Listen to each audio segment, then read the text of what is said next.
తెలంగాణ అప్పుల రాష్ట్రంగా మారిపోతుందని బీజేపీ వాళ్ళు అన్నారు. కాంగ్రెస్ వాళ్ళు కూడా అన్నారు ఎన్నికలకు ముందు.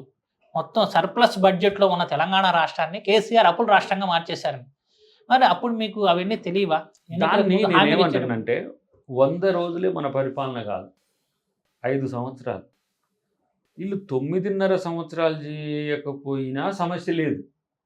200 రోజుల్లో చేసేసి ఇక మీరు దిగిపోండి అన్నట్టే ఉంది వాళ్ళ వ్యవహార శైలి. నేను 100 అంటున్నది ఆ రోజుల్లో విమర్శలు స్టార్ట్ చేయడానికి అయిపోయింది. అవకాశం ఇవ్వకుండా మీరు జాగ్రత్త పడితే ఇగో బాగుంటుంది. వాళ్ళ విమర్శలో సహేతుకత ఉందనుకోండి. రైతు భరోసా అనేది జెన్యూన్ ఇష్యూ.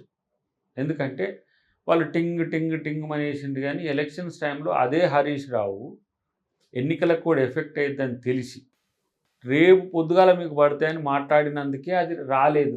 రాలేదు కాదు, లేవు. వాళ్ళ దగ్గర లేవు అని తర్వాత మనకు అర్థమైంది. ఈ దొంగతనాలు ఎందుకు? ఓట్ల కోసమే ఈ జిమ్మిక్లు. 39 కూడా కాదు, 13, 14 వచ్చినో లేదో. అంటే అది ఎన్నికల జిమ్మిక్. మేము అదేం లేదు. ఇప్పుడు ఎన్నికలు ఏం లేవు. ఇప్పుడు ఫర్ ఎగ్జాంపుల్ ఎంపీ ఉన్నాయి.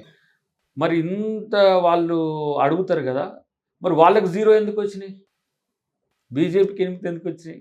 ప్రతిపక్షం బీజేపీనా బీఆర్ఎస్? కానీ కాంగ్రెస్ అధికారంలో ఉన్నప్పటికీ కూడా అసెంబ్లీ ఎన్నికల ఫలితాలతో పోలిస్తే పార్లమెంట్ ఎన్నికల్లో ఎందుకు మీరు కొన్ని స్థానాల్లో అసెంబ్లీ స్థానాలు గెలిచినవి కూడా పార్లమెంట్ నియోజకవర్గాల్లో ఎందుకు మీరు వెనకబడాల్సి వచ్చింది? బీఆర్ఎస్ తను చచ్చి బీజేపీని బతికించింది.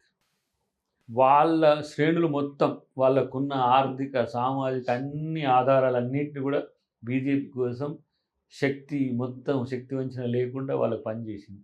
లేకపోతే 39కు 0 శత్రువులు కలిస్తే మీకు ఏంటి, కలవకపోతే మీకేంటి?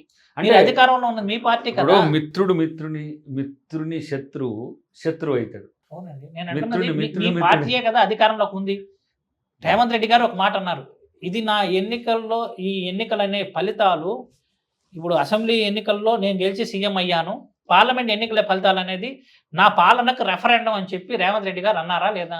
ఇప్పుడు 65 సీట్లకు ఎన్ని ఎంపీలు రావాలి? 9 రావాలి. ఒకటి తగ్గితే ఇంత సమస్య అవుతుంది. దానికి కారణం ఏంటో కూడా మాకు తెలిసేది. జిల్లా ఓడిపోయారండి ఆయన. అదే ఇప్పుడు 4500 అదే వంశీదే చెప్పబోతున్నా, మన వంశీధర్ రెడ్డి గారిది. అంటే బీజేపీ తన ఎత్తుగడల్లో భాగంగానే రాజకీయ రహస్య ఒప్పందంలో భాగంగానే ఎమ్మెల్యేలు నేను గెలవనిస్తా, ఎంపీలు నాకు ఇవ్వాలి.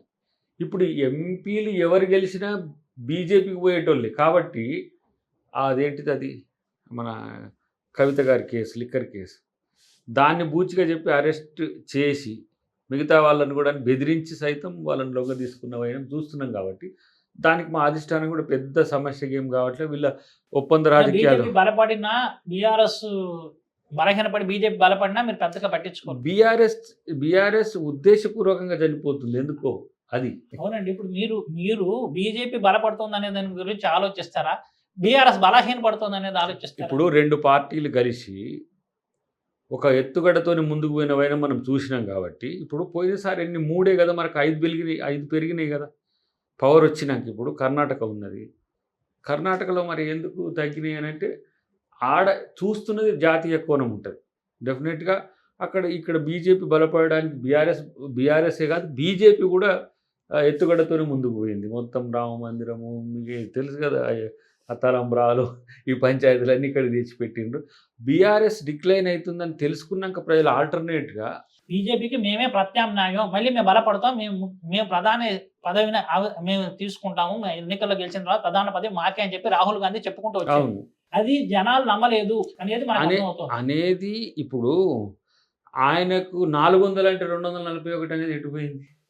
ఈసారి 400 ఇవ్వండి, నేను మొత్తం ఆయన ఉద్దేశం అది కదా, రాజ్యాంగాన్ని మార్చేస్తా, రిజర్వేషన్ లేకుండా చేస్తా, లేకపోతే అసలు నేను ఇంకో కొత్త యుగాన్ని సృష్టిస్తా అని చెప్పిండు కదా. మరి ఆయనకి ఎందుకు ఇవ్వలేదు? ఫస్ట్ ఆయనకే మెజారిటీ రాలేదు కదా. మెజారిటీ రాలేదు, మరి ఆ మెజారిటీ రానప్పుడు కాంగ్రెస్ అధికారంలోకి రావాలి కదా. అంటే కాంగ్రెస్ కూడా నమ్మలేదు కదా అప్పుడు జనాలు. నేనేమంటున్నా, వాళ్ళని నమ్మలేదు, కాంగ్రెస్ని తగ్గియలేదు కదా.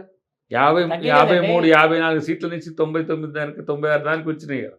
వీళ్ళని పెంచిండ్రు, ఒక వార్నింగ్ ఇచ్చి వదిలేసిండ్రు ప్రజలు అటువైపు. మరి అదే కనుక అనుకుంటే ఇప్పుడు చంద్రబాబు, నితీష్ కుమార్ కాడెత్తేస్తే పరిస్థితి ఎందుకు కాకాది? మరి ఎందుకు ఎత్తట్లేదు? మీరు పిలిచినా ఎందుకు రావట్లేదు? మీ మీద నమ్మకం ఎందుకు కుదరదు? నమ్మకం కాదు, వాళ్ళు కొంచెం రాజకీయ అంటే రాజనీతి అనుకోవాలి. ఇప్పుడు ఒకరితో పొత్తుతో పోటీ చేసి ఇంకొకరితో పోకూడదని అంత ఒక రాజనీతి అవలంబించే పార్టీయా నితీష్ కుమార్ పార్టీ? డెఫినెట్గా వాళ్ళు ఇప్పుడు అవునా? అవసరం. ఇప్పుడు వాళ్ళు స్పెషల్ స్టేటస్ అడుగుతున్నారు, మనం అడుగుతున్నామని, తెలుగు వాళ్ళం అడుగుతున్నామని. ఆ కంపల్షన్లో మోడీ మీద కసి కూడా ఉండొచ్చు.